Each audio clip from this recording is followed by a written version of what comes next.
काशी में एक ब्राह्मण रहते थे। एक ब्राह्मण रहते थे, बहुत कर्मकांडी ब्राह्मण थे, सत्य बोलते थे, सत्य पर चलते थे। एक कमी थी, सब था, बस एक कमी थी। आहा, बेटा की कमी के कारण हमेशा परेशान रहते। काशी विश्वनाथ की पूजा की पंडित जी ने, तो भगवान एक दिन रात वरदान मांगो। पंडित जी बोले महाराज आपकी कृपा से सब कुछ है, बस बेटा नहीं है। पुत्र हो जाए, हमारा नाम चल जाए, वंश चल जाए, बड़ी कृपा होगी।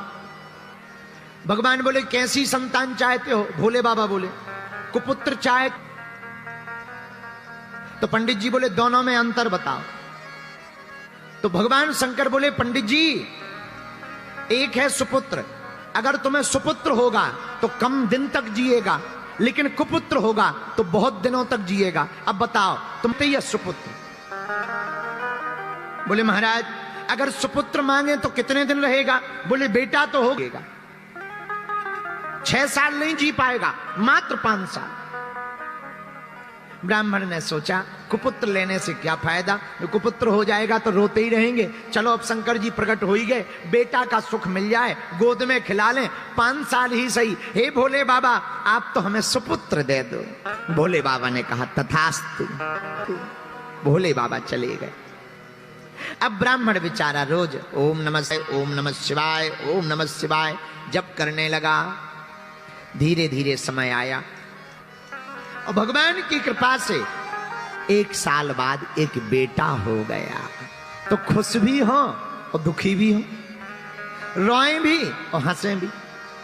बेटा हो गया, नाम हो गया, खिलाने में अच्छा लगेगा, लेकिन ज्यादा दिन का मेहमान नहीं है, 5 साल का मेहमान।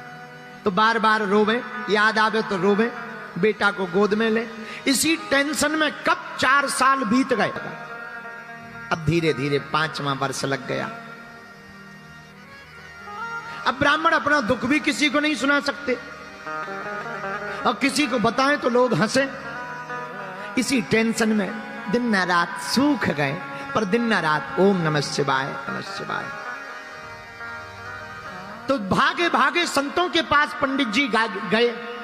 संतों से कहा महाराज किसी की आयु अगर 5 साल की हो तो कैसे बढ़ाई जा सकती है? संतों ने कहा एक उपाय है। अगर कोई बालक या बालिका अपने से बड़े लोगों को प्रणाम करता है तो उसकी 4 चीजें स्वाभाविक बढ़ने लगती, आयु, विद्या, यश और बल। जो